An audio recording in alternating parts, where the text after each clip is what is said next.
Hi, and welcome to the Insiders by Durham Lane, where we get perspectives from industry thought leaders about strategies that are unifying marketing and sales cycles to help accelerate growth inside your world.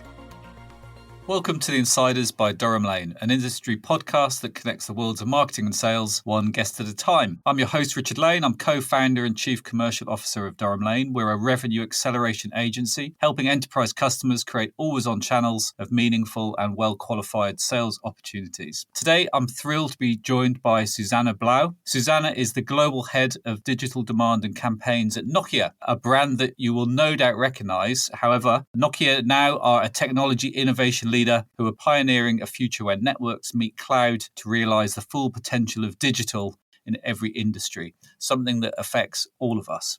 Zsuzsanna, great to have you on the show. Thank you so much for being with us. Thank you so much for having me. I'm flattered to be here. And you're right, we are not in the mobile phones business anymore. Nokia is a leader in anything and everything network infrastructure and network equipment.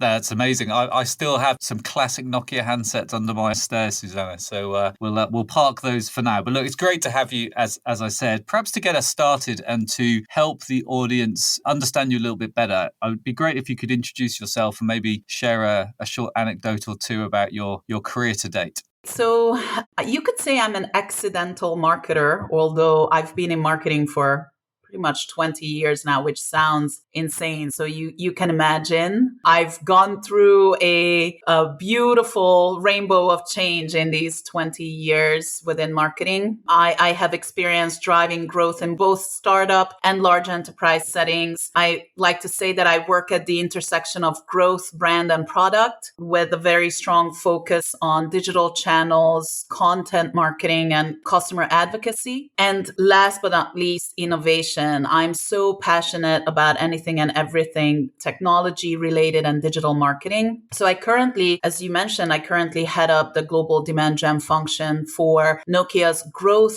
engine, what we call it, our growth engine. This is our 3.2 billion euro cloud and network services business. So this is our software and enterprise solutions business. And yes, it's lovely working for a brand that has 98% brand recognition globally. That is amazing. And wow. I'm super proud. We now need to make sure that it's for the right reasons. So yes. Spent most of my career in B2B. I've been with Nokia for over 7 years now. And before that, I was usually the go-to person for startups or smaller SMB type organizations to call when they wanted to build a marketing department from scratch, or they wanted to centralize a decentralized marketing departments. I'm known to, roll my sleeves up and get my hands dirty. I love tinkering and I love, diving deep into data and trying new tools. Been spending my career in B2B. So I've seen the changes that,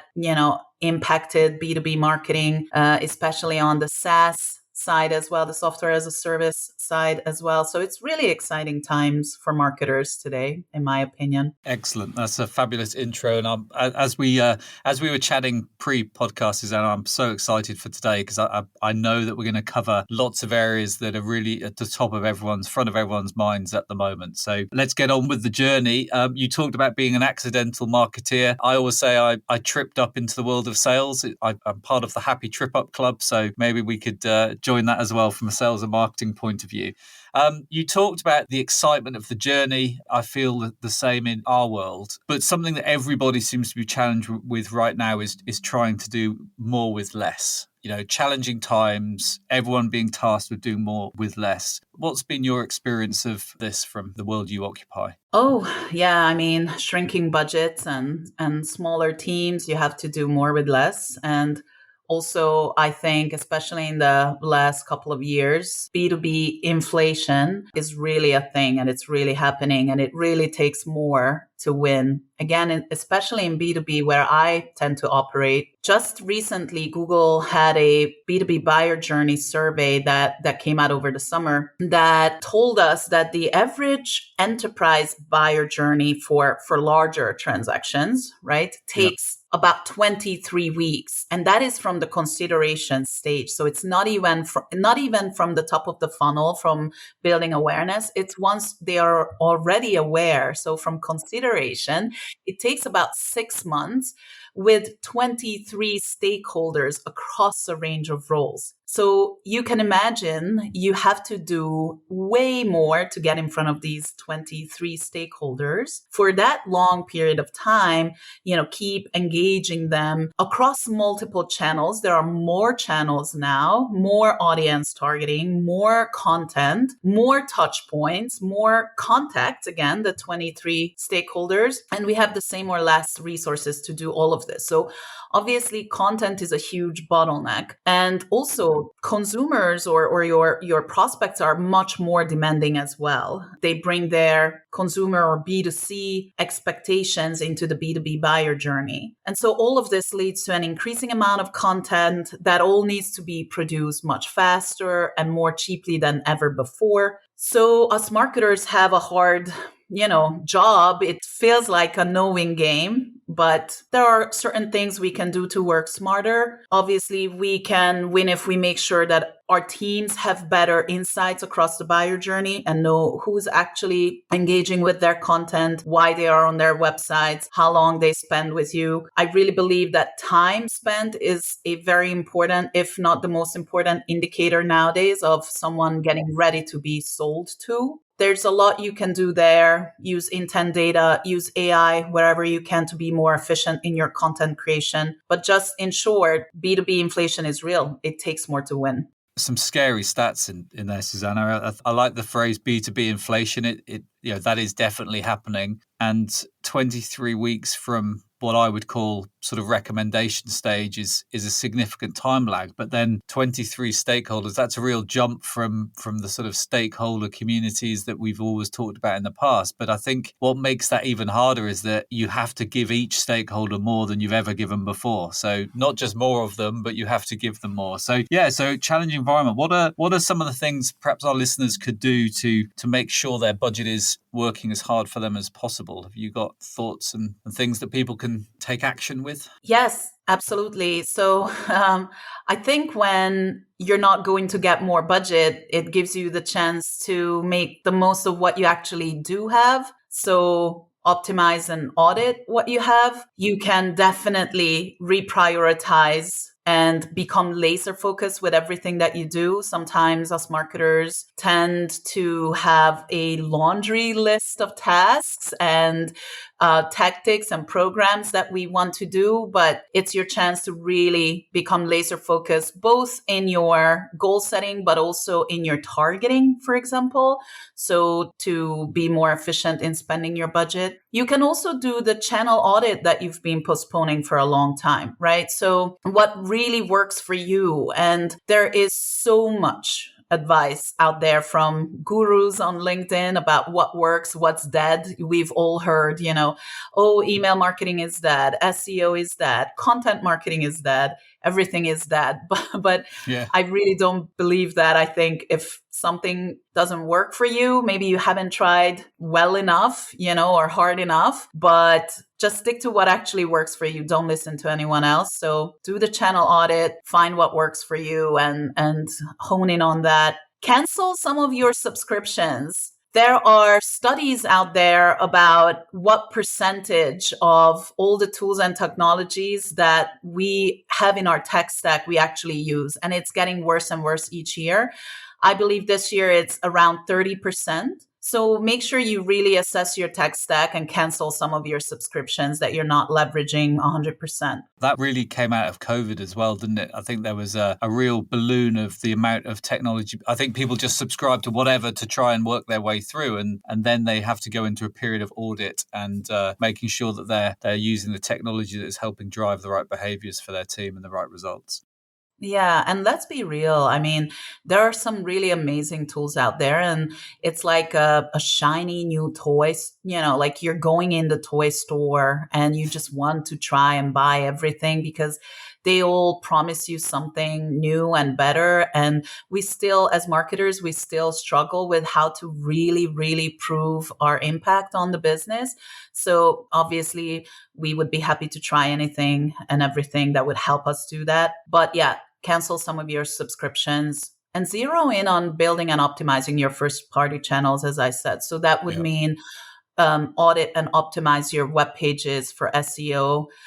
Expand your emailable database. Make sure you understand, what percentage of your database is actually opted in properly and can be emailed, and try and expand that. Or assess your CRM hygiene and make sure that your taxonomy and your data hygiene is spot on. Look at employee advocacy. Double down on your customer advocacy and your employee advocacy. How can you use existing customers to find new ones that will help you save a budget as well? And one more thing, brand kind of programs, brand awareness, brand building programs are usually the first ones to be cut in times of a downturn. And CMOs are usually faced with the challenges of allocating resources effectively and maintaining that balance between short-term cost cuttings and also long-term brand building efforts. And while investing into performance channels can be very, very appealing to hit short-term sales growth and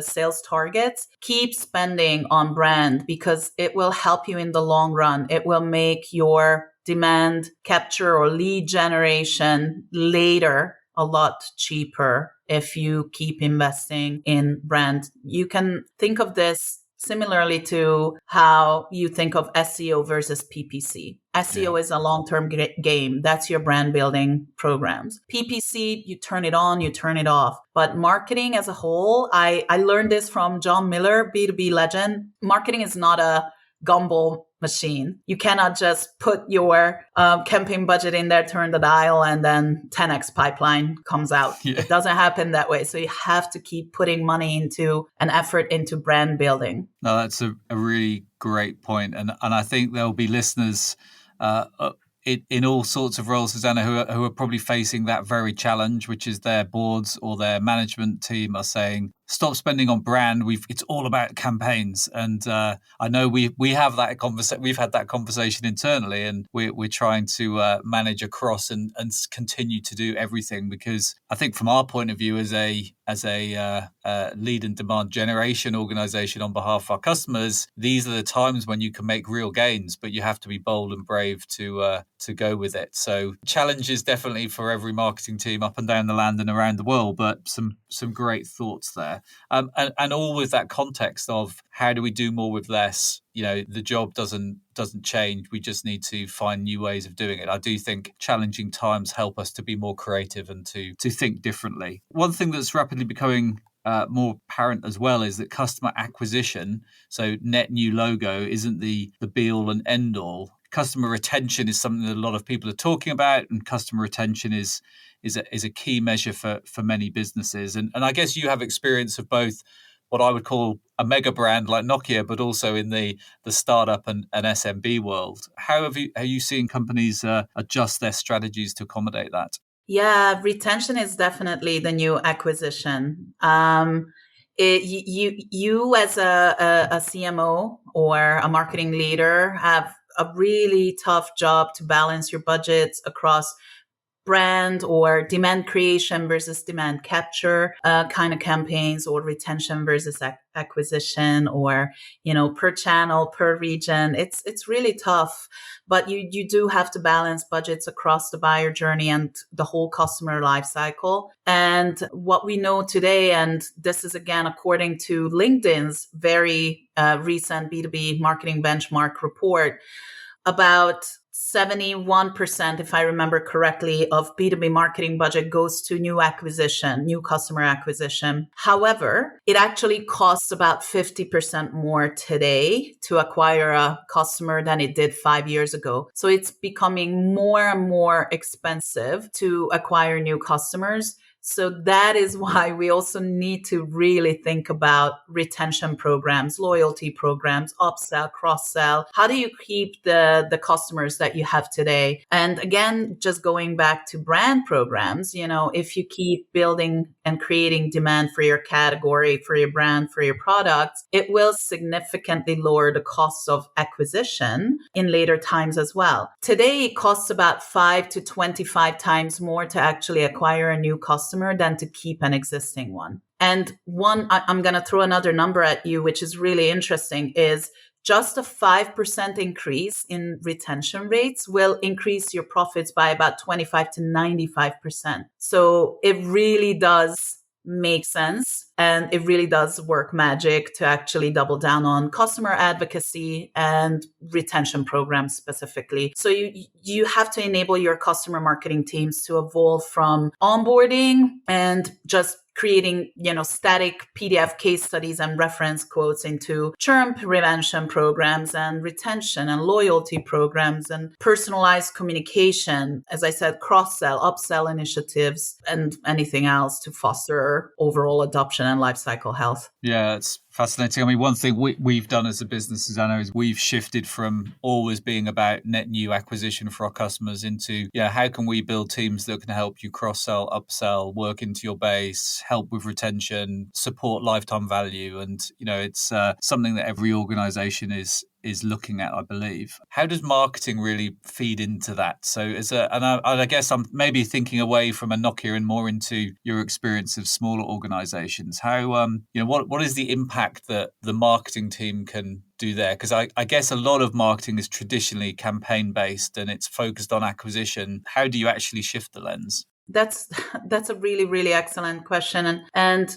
I always say that measuring doesn't make you taller, and how you measure things is actually how you see things. So the choice of metrics will be an absolutely crucial decision for you because it will shape the perception of you, your whole team, the perception of marketing's performance and strategic nature within the organization. Not only that, but the choice of your metrics will also influence strategic decisions and can actually lead to different interpretations of success or failure. For example, if your main KPI is a number of leads generated, at first it may sound quite business centric, but if you dig deeper, you will realize that it ultimately doesn't influence business results. And it's actually something that can be easily manipulated. So for example, you could be out there celebrating, how you've outperformed your KPI of 100 MQLs for the year, while your sales team is having the worst quarter or worst year ever. So this is why I believe sales and marketing alignment is actually still an issue in 2023 or 2024 soon. I really think that instead of measuring marketing qualified leads or marketing qualified accounts, we should be measuring team source revenue or at least marketing source revenue. So connecting your KPIs to business results and business goals, because, this will allow you to really look at how your buyer converted and how your buyer entered the pipeline. And then how they are interacting with you for retention programs, how they are ending up in new pipeline generation, which I think is a much more customer-centric view because you are assessing these results from the buyer's perspective, what they did in order to end up with new pipeline, and you're not assessing the results from an internal stakeholders or internal departments perspective, like how, your MQLs are moving to sales accepted or sales qualified opportunities. And in my opinion, this will also allow you to crack buyer's intent, because you're kind of reverse engineering a whole part of your customer's journey to purchase. That means you'll be able to identify patterns. You'll be able to identify specific steps that they may take before they decide to buy something from you. And that will give you actually forecasting ability as well, which, we always say we want to see at the revenue table. And in a lot of cases, marketing is still being looked at as a cost center. So that a forecasting ability will definitely get you a seat at the revenue table. And just another John Miller reference. Shout out to John. I mean, he's really amazing, but he did say that a great kind of way to avoid power reducing metrics and being a cost center is swapping references like cost per lead or customer acquisition cost with investment per opportunity, because it will frame marketing very differently. The former, cost per lead, customer acquisition cost, will frame you as a cost center, while investment per opportunity will not. It will frame you more as a strategic, strategic resource. Yeah, exactly.